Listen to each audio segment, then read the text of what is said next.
Clean Energy Solutions Center in the Global Buildings Performance Network. We're very fortunate to have Neve McDonald, Jim Edelson, Ian Finlayson, and Christiane Egger joining us today. This outstanding group of panelists will discuss getting building codes right, the lessons learned on the road to a performance-based approach. And one important note of mention before we begin our presentations is that the Clean Energy Solutions Center does not endorse or recommend specific products or services. Information provided in this webinar is featured in the Solutions Center's resource library as one of many best practices resources reviewed and selected by technical experts. Now, before we begin our presentations, just want to go over some of the webinar features. For audio, you have two options. You may either listen through your computer or over your telephone. If you choose to listen through your computer, please select the mic and speakers option in the audio pane. Doing this will eliminate the possibility of feedback and echo. And if you select the telephone option, a box on the right side will display the telephone number and audio pin you should use to dial in. And panelists, we just ask that while you are not presenting, please mute your audio device. And if anyone has any technical difficulties, you may call the number that's on the bottom of the slide right now, and that is 888-259-3826.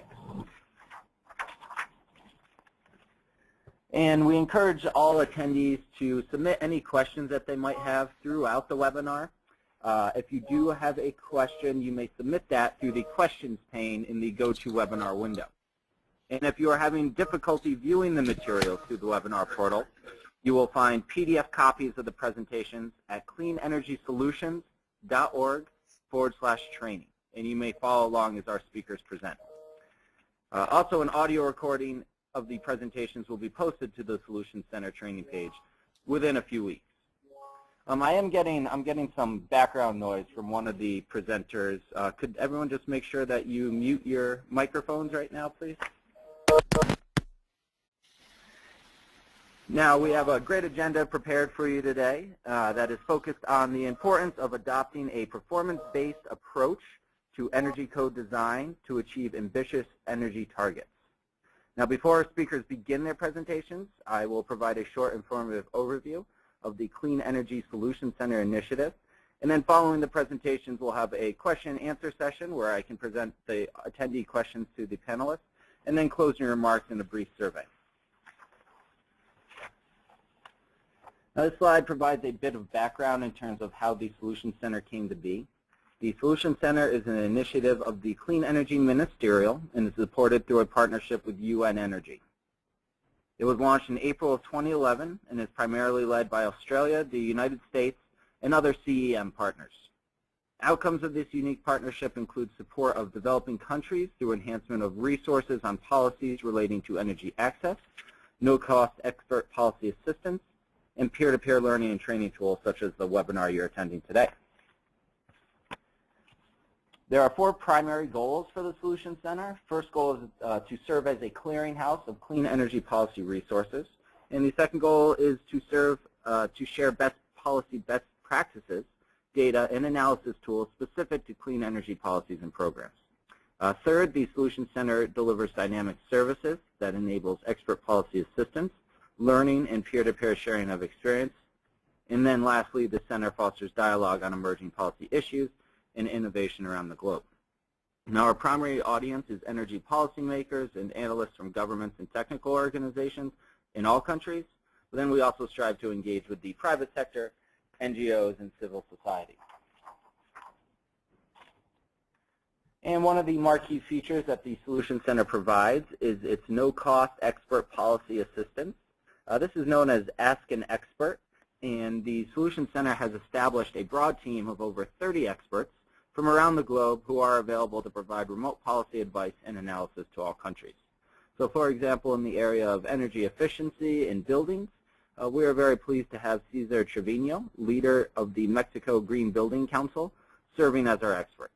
So if you have a need for policy assistance on energy efficiency in buildings or any other clean energy sector, we encourage you to use this useful service. Again, it's provided free of charge. So if you want to request assistance, you may simply submit your request by registering through our Ask an Expert feature at cleanenergysolutions.org/expert. And we also invite you to spread the word about this service to those in your networks and organizations. So in summary, we encourage you to explore and take advantage of the Solution Center resources and services, including the expert policy assistance, subscribe to our newsletter, and then participate in webinars like these. And now I'd like to provide brief introductions for our distinguished panelists today. Our first speaker will be Neve McDonald, Buildings Policy Analyst at the Global Building Performance Network. And following Neve, we will hear from Jim Edelson, Senior Manager of Codes and Policy at the New Buildings Institute. And then our third speaker today will be Ian Finlayson, the Deputy Director of Energy Efficiency Division at the Massachusetts Department of Energy Resources. And then our final speaker of the day is Christian Egger, Deputy Manager of OO Energies Parverband, Austria. Hope I pronounced that correctly. And with those introductions, please join me in welcoming Neve to the webinar. Thank you, Sean.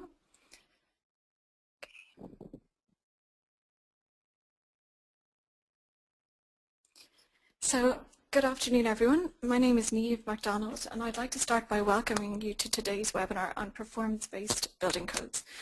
So the webinar will focus on the experiences of countries who have implemented performance-based measures and the key lessons that they have learned from doing so. Today's webinar is actually the second in the series Getting Building Codes Right. And the aim of this series is to delve deeper into some of the best practice building codes that are out there, and to hear how they have gone about developing these codes. As part of the series, we were asking questions like, what were the key drivers for change in these countries? What were the main opportunities and the barriers that were faced? And what are the key lessons that countries have learned while implementing these performance-based measures? So the real aim of the series is to facilitate the sharing of best practices about how to implement state-of-the-art building energy codes. The webinar series is based on the GBPN Policy Comparative Tool, so let me just bring this back to the start. So I'm just showing you a little demonstration from our website. So you can see here it's based on 25 best practice building codes, all representing best practice in their region. There are 15 criteria that we've specially developed, and the building codes are scored against these criteria.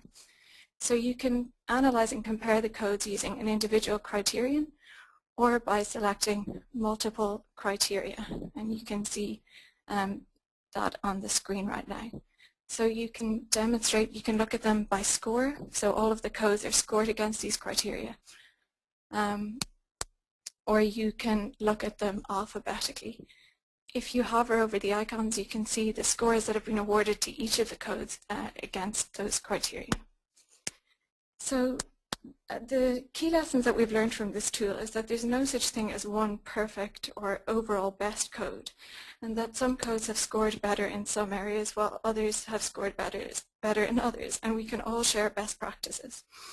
So based on our analysis using this tool, we found that there are 3 areas in particular that require a little bit more focus, and these are the focus of this webinar series. So our first webinar focused on the importance of long-term targets and frequent revision cycles, and that's available to download on the Clean Energy Solutions Centre website. Then we have today's webinar, and the third webinar will focus on enforcement, looking at best practice experiences from different countries, particularly Sweden and the US, and that will happen on the 10th of February, and more details will be available on our website, so keep an eye out for that. So back to today's webinar. Although basic steps towards zero energy can be taken by improving individual elements of the building, we really need a holistic or performance-based approach to code design and construction if we're going to make any meaningful energy savings. So as part of today's webinar, we're going to hear from Jim, Ian and Christiana, who have all been involved in advocating for and or developing performance requirements in their region. So Jim is going to start by giving us an overview of the current situation in the US, and he's going to talk about the drivers for change that they're seeing in the US, and he'll touch on outcome-based building codes also. Ian is going to provide us with more detailed information and some real experiences from Massachusetts. Then we're going to hear from Christiana, and she's going to provide us with some more insights from Upper Austria, and going to talk about their progressive code in Austria. So without further ado, I am going to hand you over to Jim. Thank you.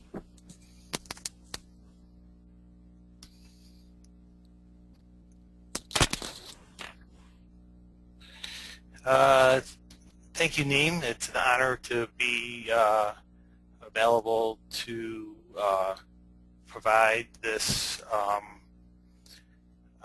slides for the audience today. As Neem said, I'm going to talk a little bit about the U.S. situation and the reason that we are interested in performance-based codes. Sometimes we call performance-based codes outcome-based codes, and sometimes we refer to them as codes based on modeling, but that's a different level of performance.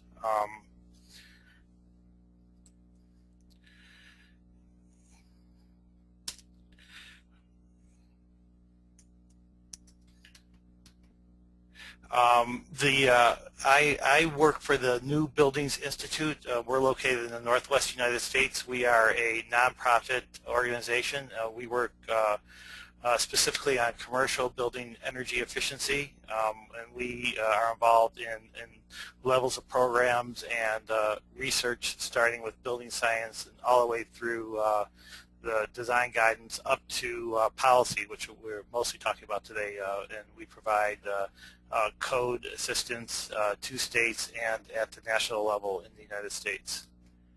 What I'm going to try and talk about today, explain, is the drivers to performance codes in the United States, and go through three different sort of concepts related to performance.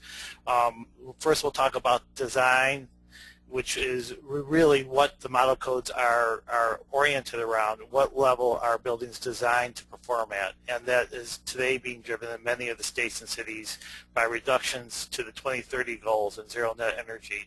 Beyond that, I'm going to then talk about the operation of the buildings, and this is actually achieving those design levels and a lot of the shortcomings that we experience today in all facets of codes.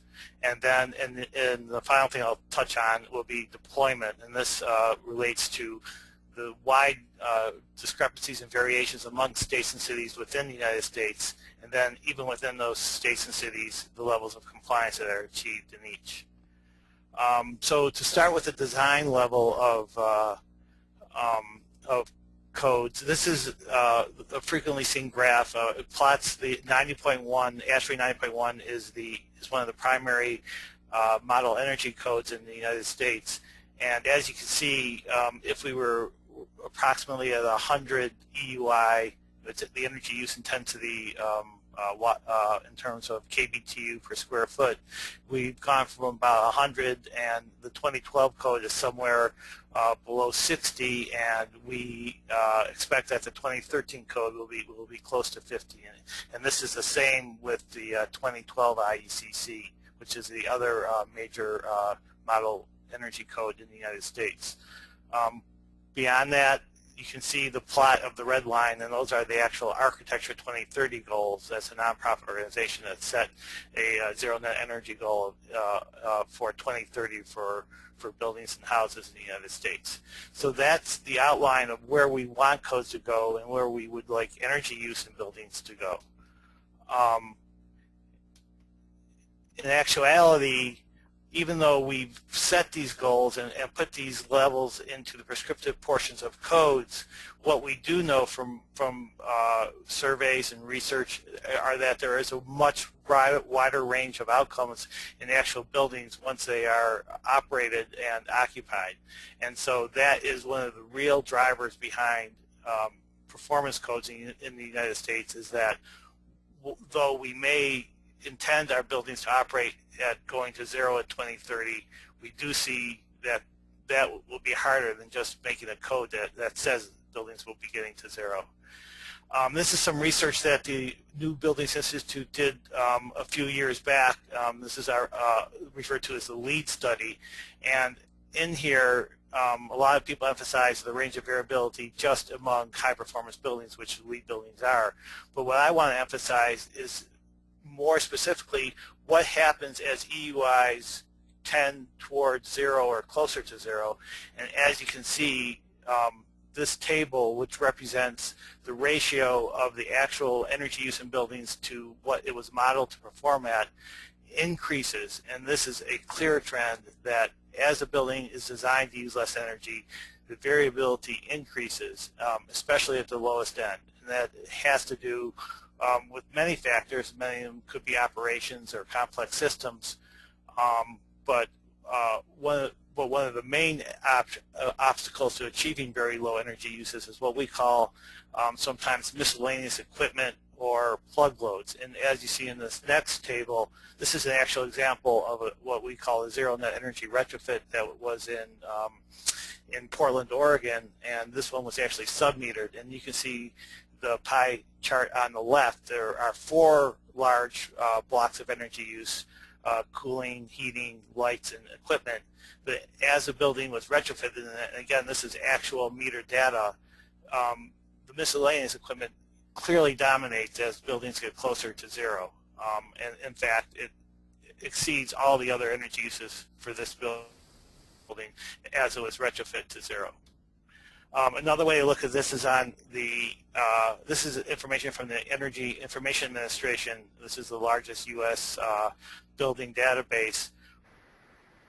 What we have here, it shows that in another sense, the lighting, the HVAC, and the water heating all were major portions of the energy use in 2005, but the projections are that all the growth, and we believe this is actually 2008 data, we believe it's underestimated, but all the growth and almost the entire energy consumption net growth between now and 2030 is going to be in this miscellaneous equipment, especially as the systems and the building designs get closer to zero. This is a schematic that MBI put together, and as you can see, if we look now around 2010 or 2015, the design components are decreasing in importance. But what is slower to decrease is the operating characteristics of the building, whether it's used correctly, the controls are commissioned correctly, schedules are set, and the nighttime hours are observed. And then on top of that, what are the tenants doing? Are they bringing in the space heaters?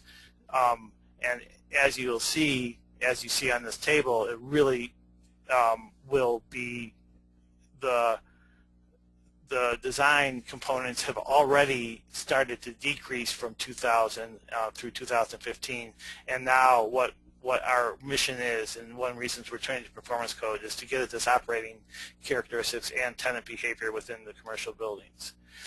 So that brings me to the operation phase of energy codes, and this prevents 2 big challenges, which are targets and enforcement.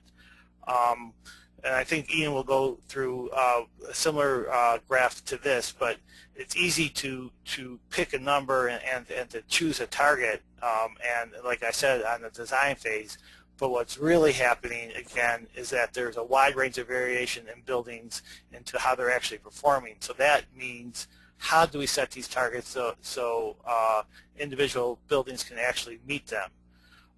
One of the hopes that we do have in the United States is the rapid spread of disclosure ordinances or disclosure laws, and you'll see across the United States, though there is a wide variation, both residential and commercial buildings are seeing an increasing frequency of mandatory reporting of energy use.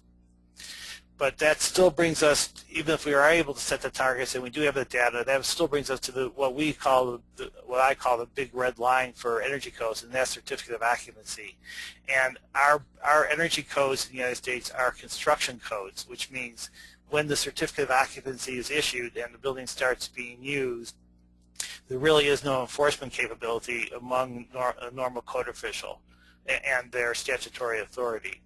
So what we're seeing develop in various jurisdictions, and this is some of the lessons we're starting to learn about performance code, is how can we start getting at the energy use after condition or after the occupancy certificate has been issued.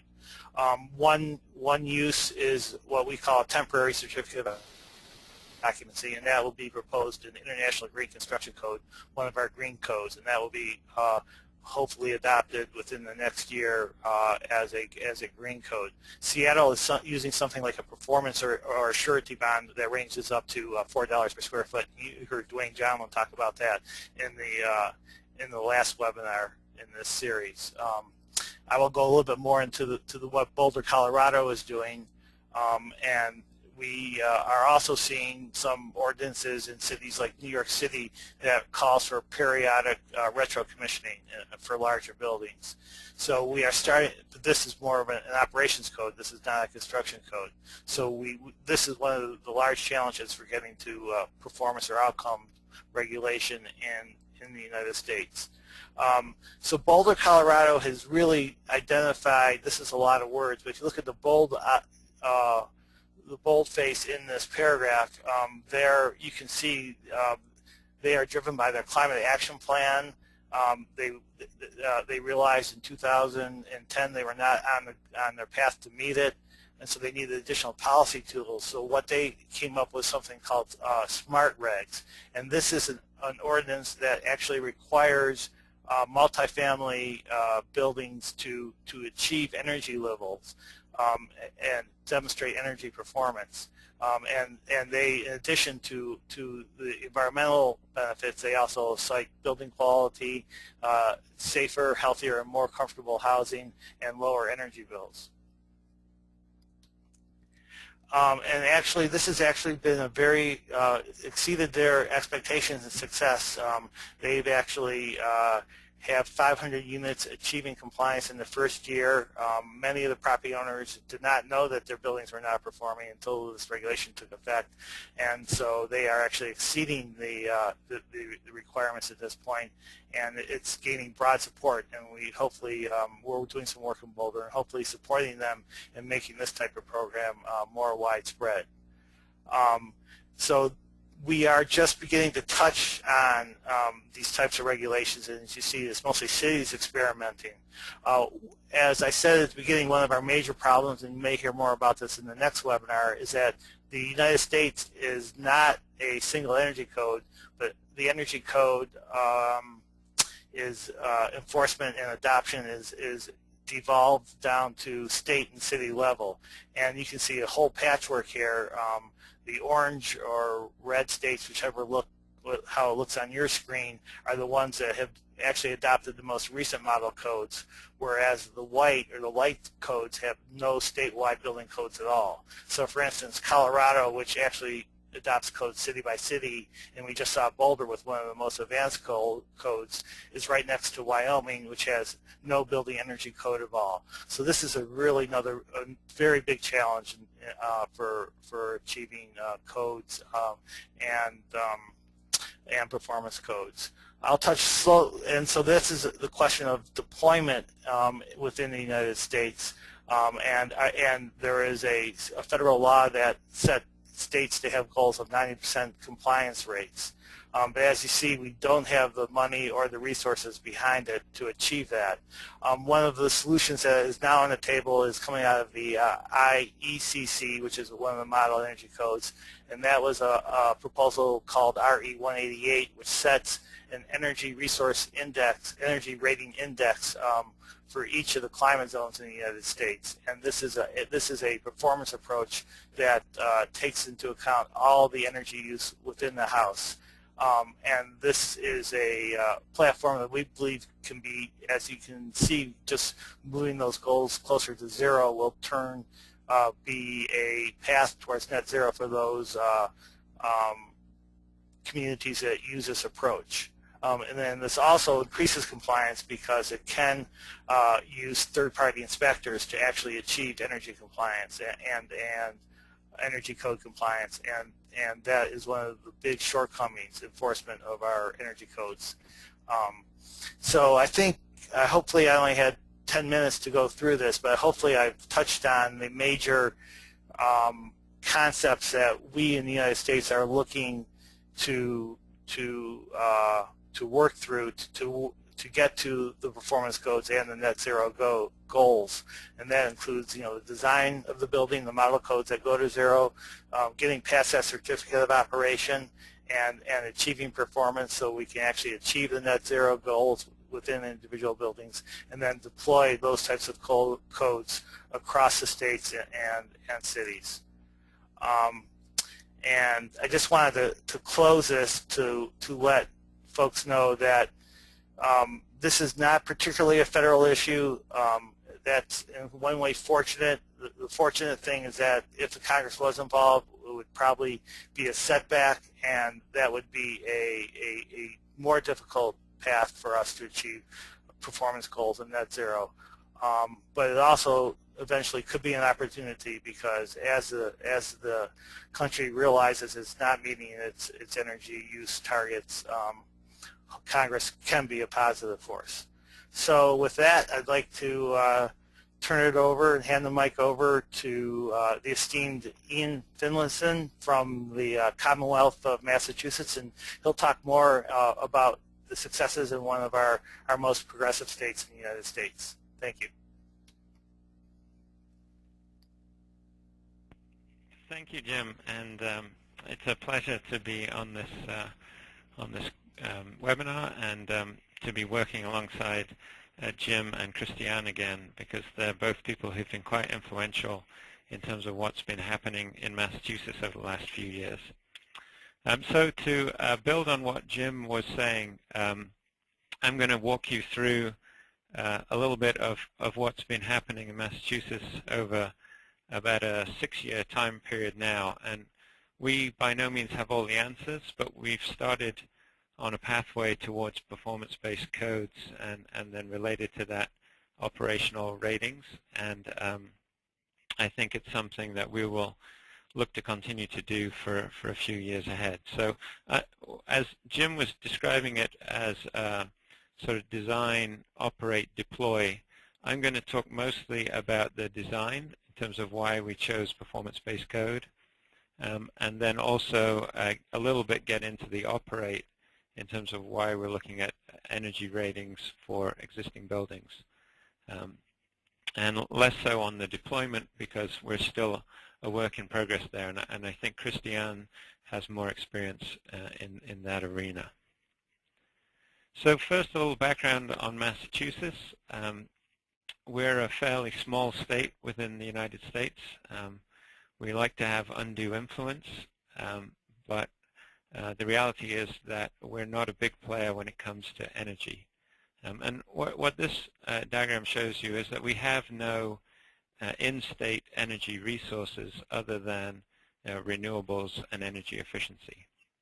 And we did an assessment of that in 2007 and 2009 and realized that it was really a penalty for our economy at the state level to be importing a lot of fossil fuels from other parts of the country, not all of them friendly to Massachusetts and the United States. So that really led to some landmark energy legislation at our state level. And the two pieces that I want to draw your attention to today are our Global Warming Solutions Act and our Green Communities Act.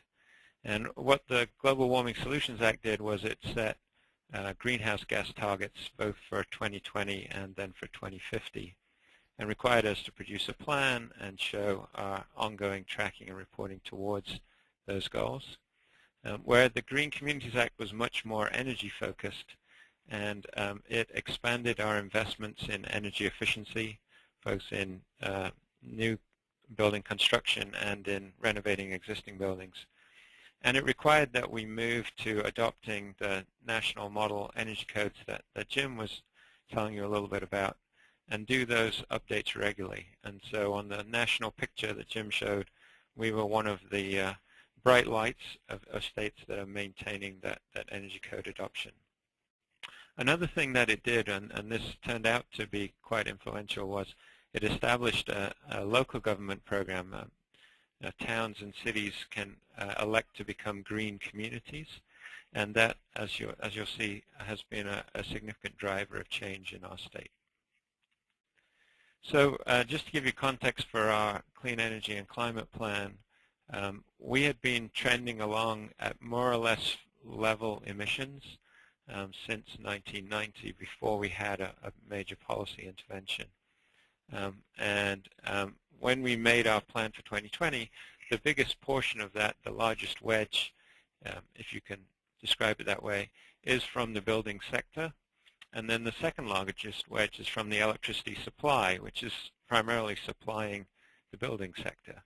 So it became very clear that buildings had to be a major source of energy savings and emission savings. And then within those two wedges, there's this explicit goal for advanced building energy codes, which is 1.6% of the total by 2020, primarily from new construction. So that's all good and well, but that doesn't require us to do performance-based codes. So why did we make the decision to move in a performance-based direction? Well, there are a lot of factors, but to get to the primary driver of that, we had our incoming governor in 2007 went to our major energy conference and regional energy conference and really called on both public and private sector actors to come together and deliver a report to the state recommending how we could get to zero net energy and setting some target goals for zero net energy for residential buildings around 2020 and commercial buildings by 2030. And I'm not going to read the whole report to you, although it's available for download. But the number one recommendation from the commercial task force is up here, and that was to establish energy performance standards.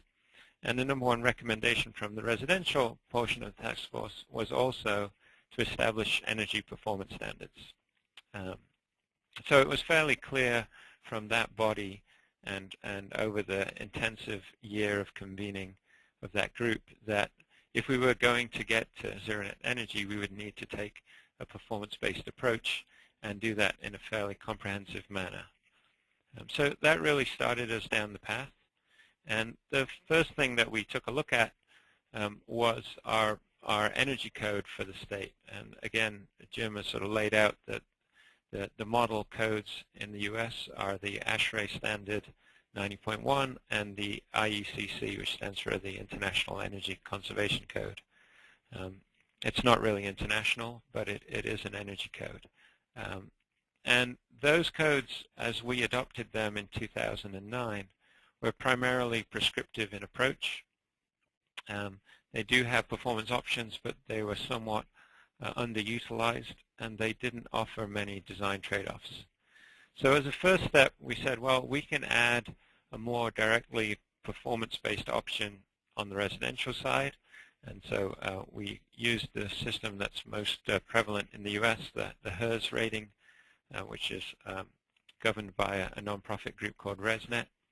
And then for folks in Europe, you may be more familiar with the Passive House methodology. And so we added a Passive House option, not expecting a large uptake of passive houses, but to signal our intent to reward people taking more of a whole building performance-based approach.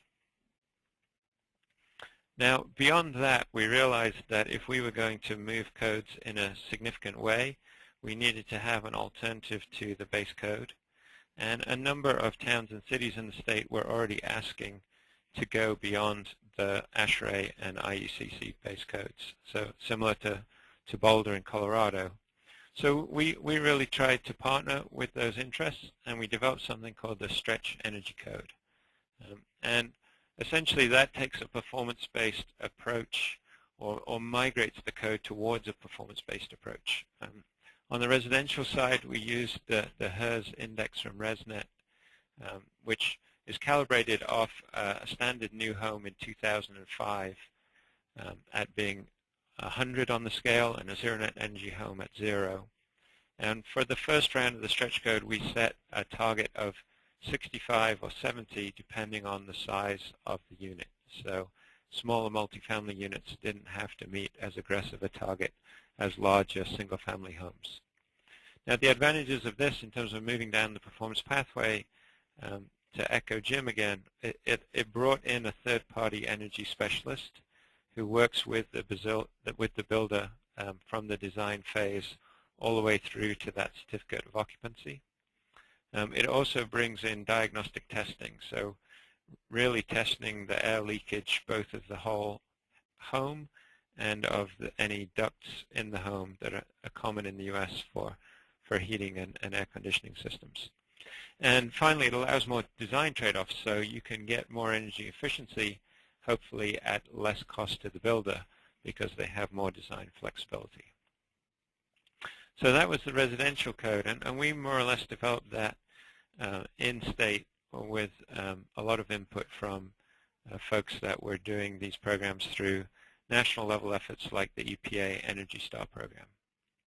On the commercial side, you'll see down on the bottom of the slide, we work with the New Buildings Institute, and I got to meet Jim Edelson back in 2008 around this project, where again we wanted to move towards performance, but we wanted to use existing tools and protocols that were previously developed. So we used the ASHRAE 90.1 standard, but required performance modeling, and they had developed that method, and it had already been picked up and used by the U.S. Green Building Council for LEED ratings. So we leveraged that existing standard, and then we worked with the New Buildings Institute to develop our prescriptive option in a way that added some flexibility and some design trade-offs to encourage builders to save more energy, but to do so at relatively low cost. And so that got us really started down the road of performance-based codes. And at the time, we had heard from a handful of communities that had expressed strong interest in this, and we've been pleasantly surprised by how well received this has been. We're currently at over 50% of our state. The towns in orange on my screen, or the darker color, have chosen voluntarily to choose this stretch energy code, and primarily that's driven by votes at the town council or city council level. So it's very much a local issue, and we're seeing that customers are voting with their feet and saying, we'd like to know more about the energy performance of our buildings, and we'd like to be more efficient and more climate friendly. So our crude explanation of the value proposition here is that if you provide these energy ratings through code in this case, then you increase awareness. That adds market value to the buildings that are being built, and that leads to greater investments in energy efficiency, which is our end goal. So we talked about that from a design standpoint so far, but we realized that, to Jim's point, a lot of the action is in how buildings are operated and how people use their buildings. And so when we're talking about existing buildings, the building code in the United States really stops once a building is occupied. And so we're now working on how we would rate those buildings in use. And so I want to talk briefly about what we're doing right now on the residential side. And so the slide here shows a scorecard that we've now developed. There's 3 variations on this, but this is the most widely used one right now. And this is a scorecard for existing homes where a homeowner chooses to get a free energy assessment. They can get a scorecard like this at the same time, which shows their energy performance in actual annual units per year, but also then their greenhouse gas footprint and some expected energy saving numbers if they are to take advantage of the recommended energy improvements.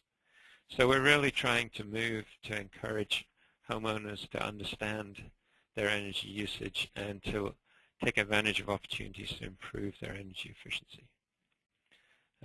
And beyond that, we also have a pilot for commercial office buildings where we're looking to have, as buildings move out of construction into operations, or as older buildings turn over, the opportunity to inform those users and those owners. And in other sectors, anywhere we have leverage, we're interested in introducing performance concepts to building owners and operators. So we have something called the MEPA greenhouse gas modeling requirement. Large commercial developments in the state, which could be hospitals or supermarkets or casinos or laboratories, they typically all have to come through our office and show with energy modeling that they are reducing their greenhouse gas footprint over what the model energy code would require. For schools, there's a national high-performance schools standard, but in Massachusetts we have a slightly more stringent version of that, and we provide incentives for people to build greener and do that with energy modeling. And then with our public buildings at the state level, we also have a beyond model code and beyond LEED standard. So that's roughly what's happening in Massachusetts right now. In terms of some of the lessons learned that we think might be relevant to other places, I'd definitely say that we've taken the approach of trying to integrate performance everywhere where possible, but with some prescriptive backstops so that energy performance is not giving away or reducing standards, but improving them. We definitely took the path of least resistance in building on existing above-code programs that have been funded through the work of the federal government and the electric and gas utilities in our state, and then initiatives like the Green Building Council's LEED rating program. We found that legislation was a real game changer in terms of reorienting people and their expectations for what ought to happen in the building sector. We found that training is an invaluable piece of the puzzle. It's not enough to just set design standards or labeling standards. You really have to do outreach to as many stakeholders as possible to explain why you're doing this and how it works and how they can take advantage of it. And we've been pleasantly surprised by how much interest there has been in this from customers, homeowners, building operators, building users, and we really think that they want information, and they want fairly complex information to help them understand their buildings. And finally, we found that government at the local level has been a real driver for change, and that there's a lot of grassroots movements that really want to see energy savings and climate savings, and that if you can tap into that, it's a very helpful dynamic in moving the ball. So that's my summary. I'm happy to hand over now to Christiane Egger, who can tell you what happens with a longer period of time to implement these things. Thank you, Ian. Good morning, good afternoon, or good evening, wherever you are. My name is Christiane Egger. I work for the state of the region of Upper Austria, and I'll try to share our experience with performance-based codes that we have gathered over the last between 10 and 20 years. Just to give you a bit of background, the state of Upper Austria is one of the 9 Austrian states located between Vienna and Salzburg, those familiar with Austria. And what is important, building legislation in Austria is done on state level, on regional level. So those familiar with the European situations, the implementation of the European Building Performance Directive is done to 95% on the state level. My own organization is the Energy Agency of this state. We promote energy efficiency and renewables, and we provide services to all building consumers and to all companies, to households and public bodies. And we support the development of legislation and policies. An important building-related program is the Energy Advice or Energy Consulting Auditing program. We provide 10,000 face-to-face energy advice sessions to homeowners, businesses and public bodies, and in most cases this has to do with building-related investment, new homes, new schools, renovation of a business building or something else. We have been involved in building rating, building certification, as we say in Europe, since the early 90s, and my organization has rated more than 100,000 buildings since 93. We also manage a network of companies that are active in energy efficiency and renewables. There is a website in English in case you're interested. Together these companies, 170 in our state, have a turnover of $3 billion US, and they employ nearly 9,000 people, and they do that in the fields of solar thermal, biomass heating and energy efficiency in buildings. So actually three things that have to do mostly with the building sector.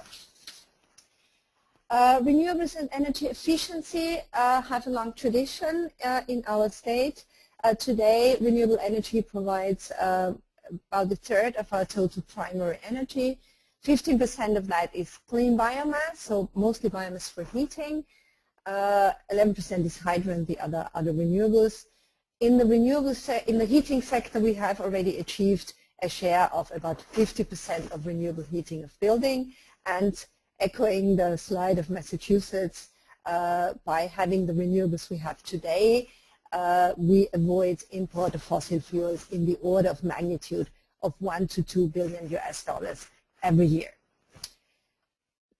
As this has been going pretty well in the 90s and in the first half of the previous decade, in 2007 the state government decided that by 2030 all electricity and space heating will come from renewable energy sources, and clearly in this transition the building sector has a key role to play, and especially performance-based building codes are a key element.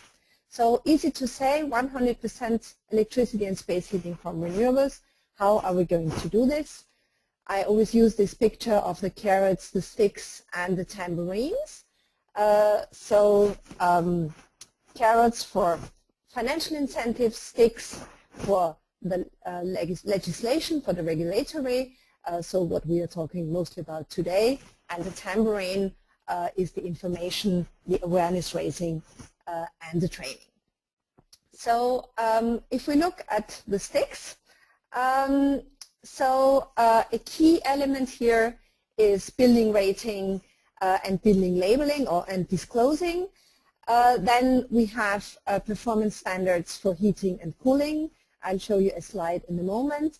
Then once a building is in operation, there is the obligation for regular inspection of boilers and air conditioning systems, and we have an obligation to use renewable energy for heating in all new public buildings and in all new buildings larger than 1,000 square meter.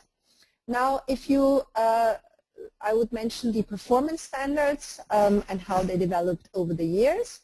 So on that slide, you can see it's the example of the performance requirement for single-family homes over the last 20 years. And you can see from the year 94, when we started out with a requirement in the order of 110 kilowatt hours per square meter and year. Today we are at 54, and with the requirements laid down in the European building directive that requires us to already have a plan until 2020. So by 2020 this will go down to 34. So this gives a very clear message to the building sector of what is going on, and it allows technologies to be developed, and in overall I think this is a very, very important and maybe the only way to progressively increase building requirements. knowing the energy performance of buildings is also helpful when you have financial incentives. So in our case, a main instrument in the housing sector is we provide low interest loans for efficient construction and renovation, which is also based on energy performance indicators. And then we also provide investment grants for renewable heating and specific energy efficiency measures. For commercial buildings also there are grants available based on energy performance indicators from the federal level, and there are a range of other instruments in this field. And last but not least, the tambourine, the energy advice, the training Ian just mentioned is also a very, very important element of this building policy. Now taking back a step, what is for us an energy performance indicator? It's a slide we use when we give presentations to the wider general public. So miles per gallon for the US audience, and for the building in a simplified manner, this would be heating or electricity or CO2 or a combination of all these per square meter and year. Now, if we look at the factors that influence the energy performance indicator in our climate and in our way of calculating it, we have the orientation of the building and the solar gains, the insulation quality, the ventilation losses, the heating system, and the use of renewables and the geometry of the building. Why are energy performance indicators so important in our point of view? They allow for a comparison between similar building uses. They empower the building owners. And the calculation of energy performance indicators is quite complex and has become even more complex when you include CO2. So it's really something that only a few people, experts will understand, but if you have a rating A to D, that's something everyone is able to understand. It helps us to motivate to use renewables. It gives an impulse for building improvements and renovation. It allows us, as I tried to show you just a moment ago, to drive legislation, and it helps us to better target our scarce public funding into the right channels. Over history, we started in the 70s in Austria and in the different Austrian states to have U-value-based building codes. Then in 93, we for the first time introduced the energy performance indicator as a funding requirement. In 99, that was the big step. We had for the first time building codes that were based on energy performance indicators for heat. And also still using minimum U values, which we still do, just to make sure, like a fallback proposition, that in case something, that not too extreme solutions are being chosen. In 2002, the European Building Performance Directive came into force, the first one that required energy performance indicators. In 2007, we required them for the first time also for non-domestic buildings, and since December last year, also in implementing the European legislation, the energy performance indicator must also state in all advertising, and this is really, for those of us who have been doing this for a couple of years, this is really makes a very, very big change. So if you open up the advertising section of any newspaper here, and where real estate is advertised, they all include now the energy performance rating. A key element of the rating is the performance certificate. We started in 93 as a part of a funding program, and since 99 it's a requirement in the building law. We require it for any new construction and renovation, for housing and non-residential, and for any sales and renting. So even if you don't touch the building at all, but it's being sold or rented out, then an energy performance certificate has to be issued and included in the contract. And public buildings and large buildings must display the energy performance certificate. We also we also try always at the same time to improve the building shell and to work on the heating systems. So you can see here the developments for the heating systems of single-family homes. So in 1999, about a third had oil heating, and a third installed renewable energy technologies. And today, oil heating has disappeared from new homes, and more than 85% use renewable energy sources. And speaking of renewable energy sources, the most important in our case here is automatic biomass heating. So these are fully automatic systems, either wood pellets or wood chips. In case of wood pellets, they are delivered by a bulk truck, and it's become a standard solution for homes and also in an increasing number for domestic buildings. In summary, some of the lessons learned. When developing codes and adapting them, we have to always find the right level, and this is a very difficult task, between a high level of energy efficiency ambition and a high level of market activation. For example, for renovation, if we set the requirements too high in the efficiency sector, then this might deter people from renovating. So we really have to find a very good balance here. Then, as I tried to show you, we try to continuously tighten the requirements. In the incentive programs, we aim to avoid boom or bust programs, like you sometimes see them, where they have programs for one specific technology, then all the market rushes there, then you have a shortage on that. So we try to keep this in a good balance. Information, training, that's what Ian already mentioned, and quality assurance are key. There is no one-fits-it-all solution for mobilize different market segments, so this is also something we have learned.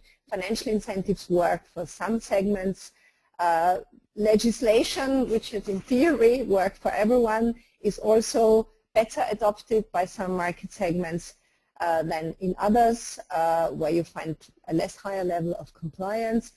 And come back to what I said earlier, the right combination of sticks, carrots, and tamarins. And if you're interested in learning more of what we do, and would like also to come to a meeting where you not only hear the people but also see them, I would like to invite you to our conference on nearly zero energy buildings, which will be held at the end of February. It's a very large international conference, and it would be great to see many of you there. And with that, I thank you for your attention and hand back to the organizers. Thank you.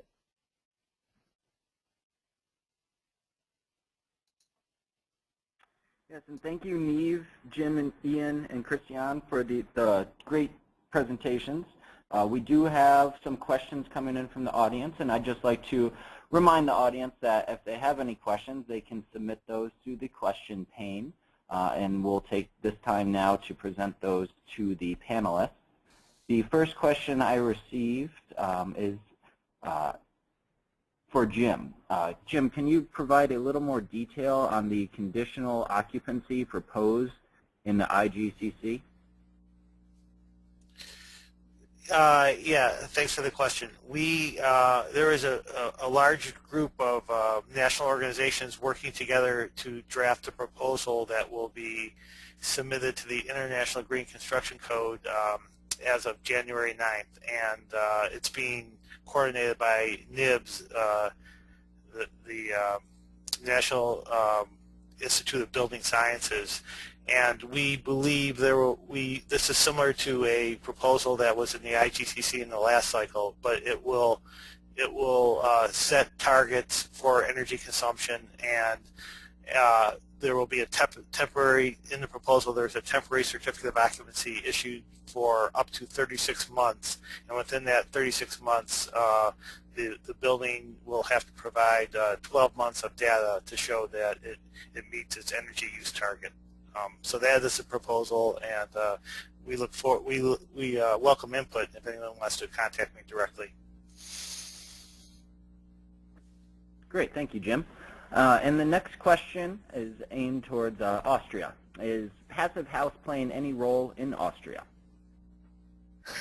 Thank you for that question.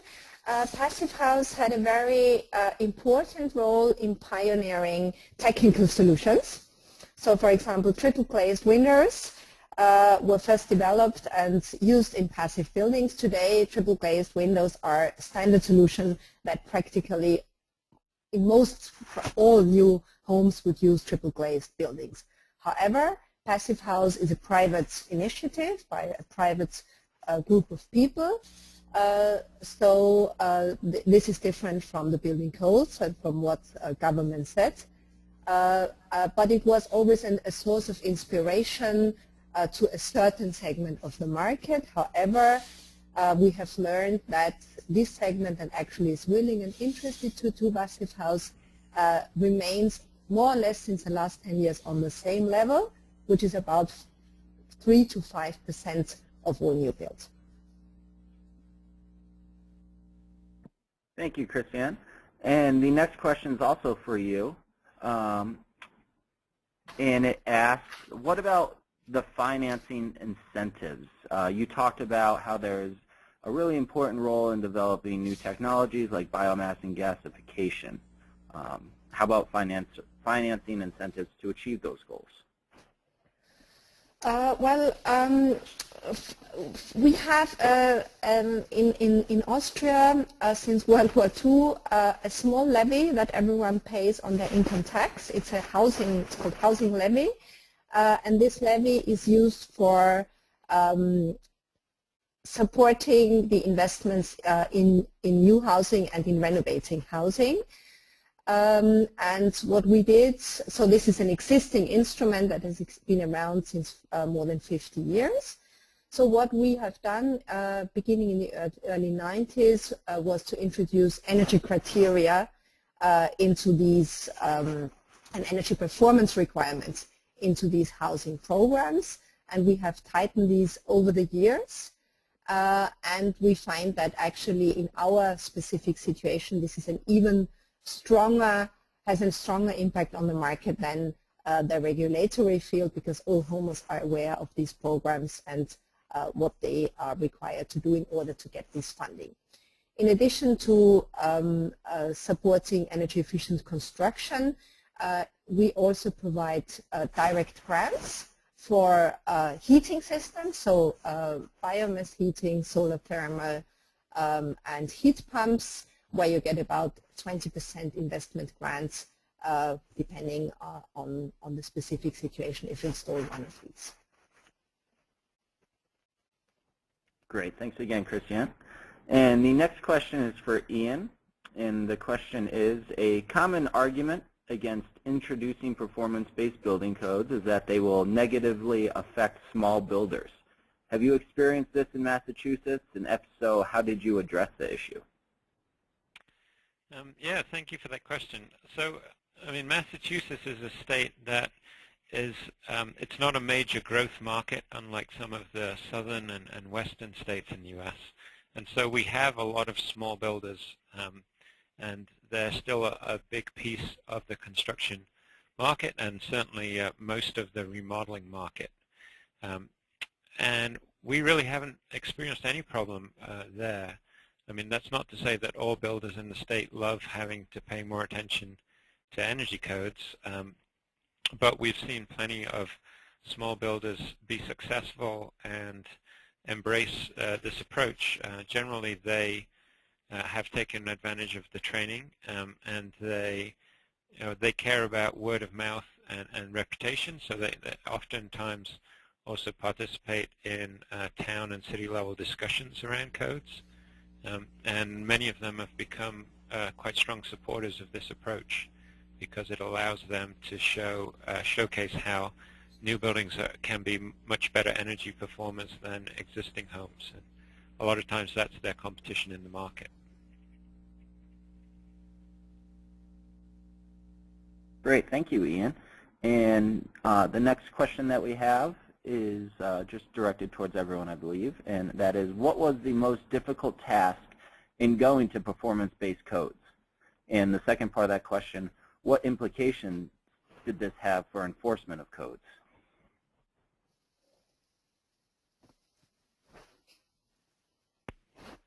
I guess I can start there with the experience in Massachusetts. I think as soon as you propose doing something that's different from what's been done in the past, and then additionally is different from what the national model codes are proposing, then there's quite a high bar of scrutiny. You know, why would we do something different than what the national model codes are already doing? And why would we have more than one option for codes in the state? Those were the primary concerns, and that was where a lot of the discussion was early on. But I think once you take that step and people start to work with performance-based codes, they very quickly see the benefits. And a lot of that, I think, is on the information and awareness side. So being able to compare a home with other homes is, it seems simple, but it's a real game changer for a lot of people. And for builders, once they realize they can build much better than the competition, be it existing homes or other new construction, it's really valuable to them to have that information and make it available to the public. So it's that first step, I think, is the hardest, and then we've seen that it gets easier after that.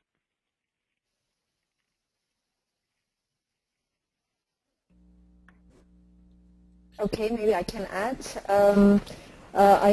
As Ian said, it's really when you start, I think in our case the biggest was the educational challenge.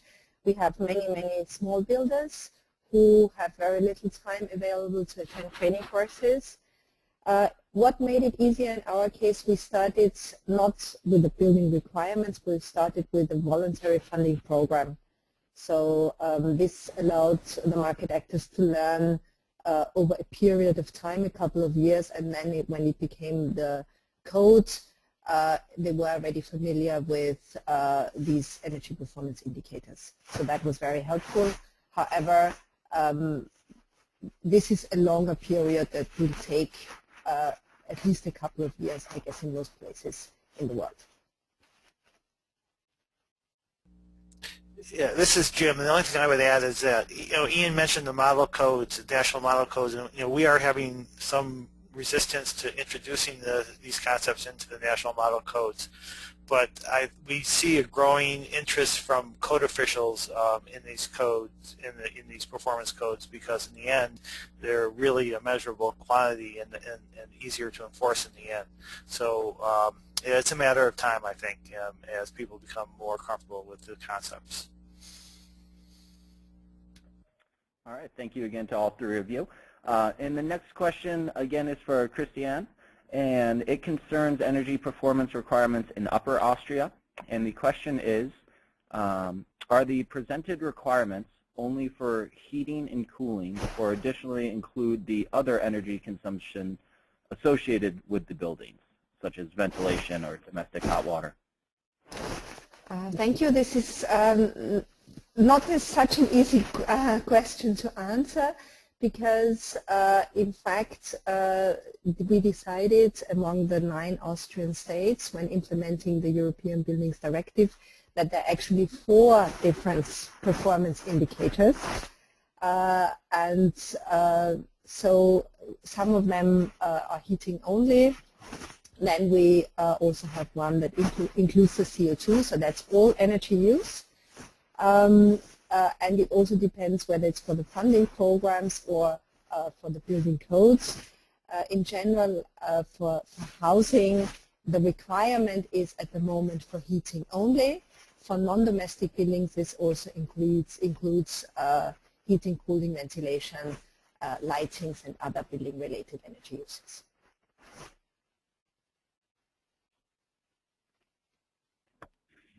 Thank you. And the next question is again for Ian, and it is, what do you see as the role of stretch codes playing in facilitating funding from utilities for code compliance efforts? Sure. In our state and in a lot of the states, certainly in the northeast of the country and the west coast, we have significant funds from gas and electric utilities that are directed towards improving energy efficiency in new construction and in home renovations. And they're tasked with incentivizing performance above code. So having a base code and a stretch code allows us to say, well, base code communities are not going to get those incentives unless builders are voluntarily going beyond the base code. But stretch code communities, you've got a situation where all the builders are going beyond that base code. And so there's more of a comprehensive incentive program available to them because the utilities and the builders know if they're building in communities that are stretch code users that they will be above code, and it's just a question of how far above code those builders are willing to go. So we have some builders now building subdivisions that are better than net zero. They're energy positive homes, and they're maxing out on utility incentives, but we have the majority of builders building just beyond the stretch code level and taking lower incentives from the gas and electric utilities. But that's a relatively streamlined process, and we're actually working to make that more streamlined going forwards. And I mean, the tambourine, as Christiane calls it, the education and outreach component, that's an area where we're really looking to collaborate much more with the gas and electric utility programs too, so that we're doing joint trainings or co-sponsoring trainings so that the information comes along so that builders are made aware of the incentive opportunities and the performance requirements at the same time.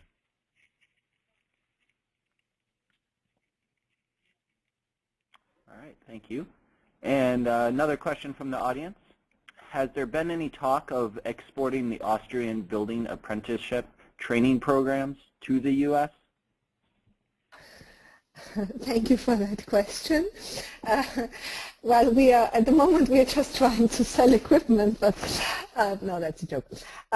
Yeah, well, we have what we call the dual educational systems, meaning that there are apprenticeship programs where people spend their learning to be a builder or learning to be a heat installer or an electrician, and they spend part of the time in a business that is committed to a teaching role, where they also do some practical work, and they spend a part of the time in a school. I'm not aware of any actual real program of exporting this, but if anyone is interested in some further information, I would be very pleased to provide that. Great, thank you, Christiane. And another question from the audience. Given the pending disruptions coming to the SOP of utility business models, is there any chance utilities would borrow to retrofit rather than build new generations?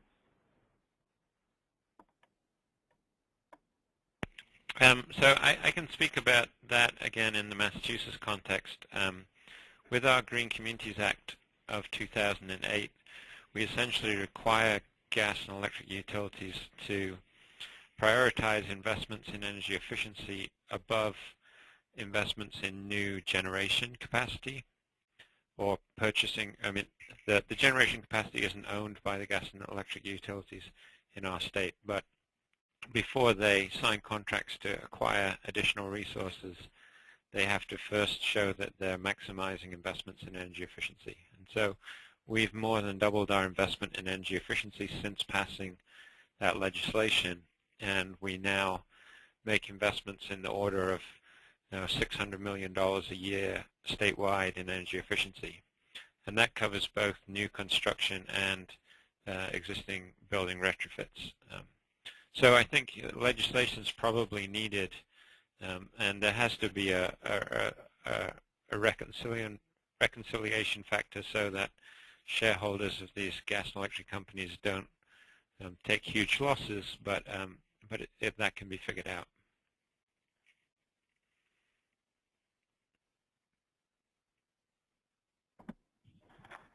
Thank you, Ian. And I have one more question for you. And this question is for Christiane, and it is, how did you make the case for funding the 10,000 customer education outreach meetings? Thank you for the question. Well, I think this is easier in a small state where politicians that fund our programs are closer to end consumers, businesses, etc. But we have been able to show that actually the energy advice and the outreach program is a very, very cost-effective solution, especially when it is combined with the other two pillars of our building policies that I tried to outline. So we are able to show significant savings and from the energy advice programs, and so far we have been able to convince our funders to continue the provision of this funding.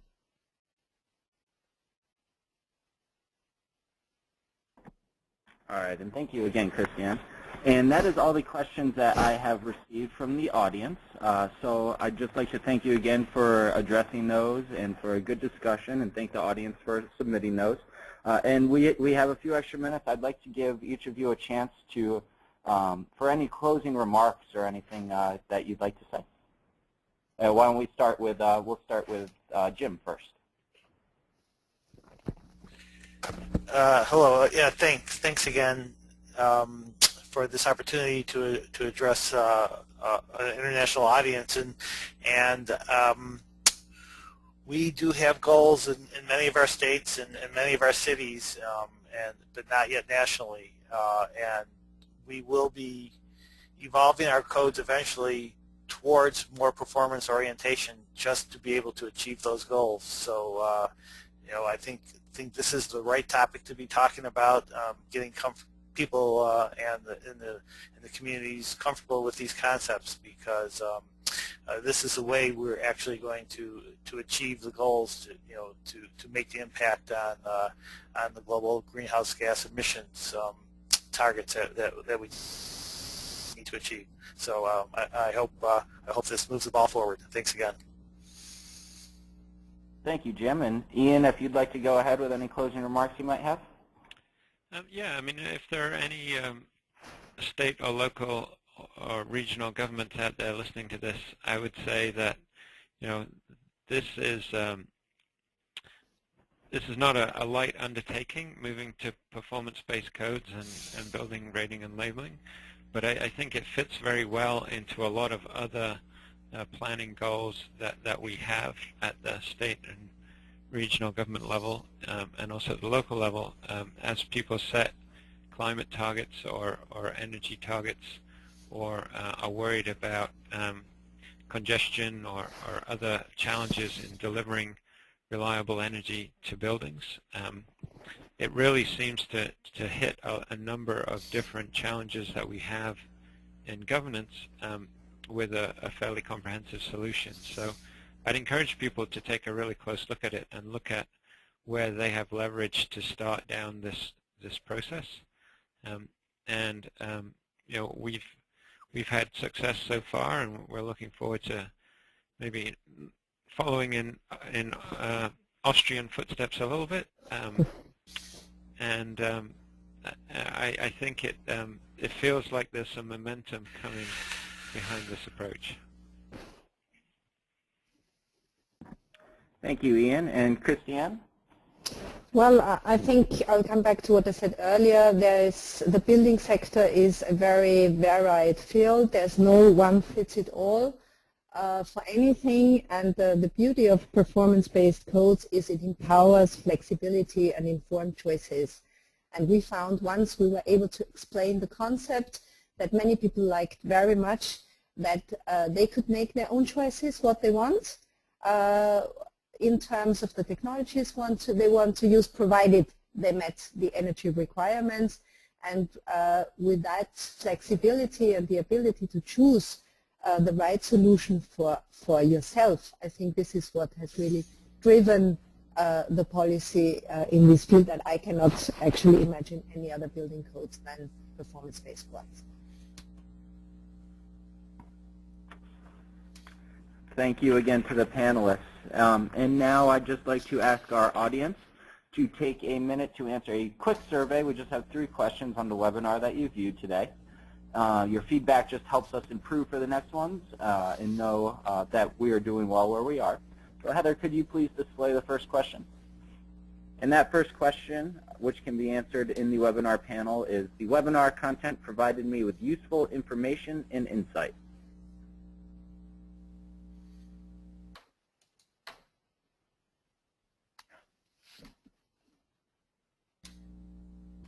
And the next question, the webinar's presenters were effective.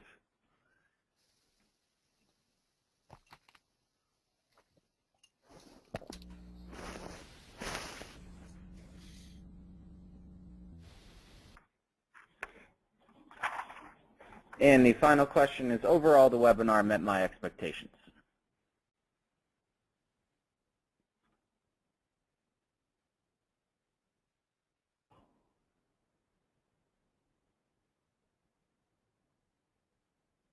All right, thank you for answering our survey. And on behalf of the Clean Energy Solutions Center, I'd just like to extend another hearty thank you to all of our expert panelists and to our attendees for participating in today's webinar.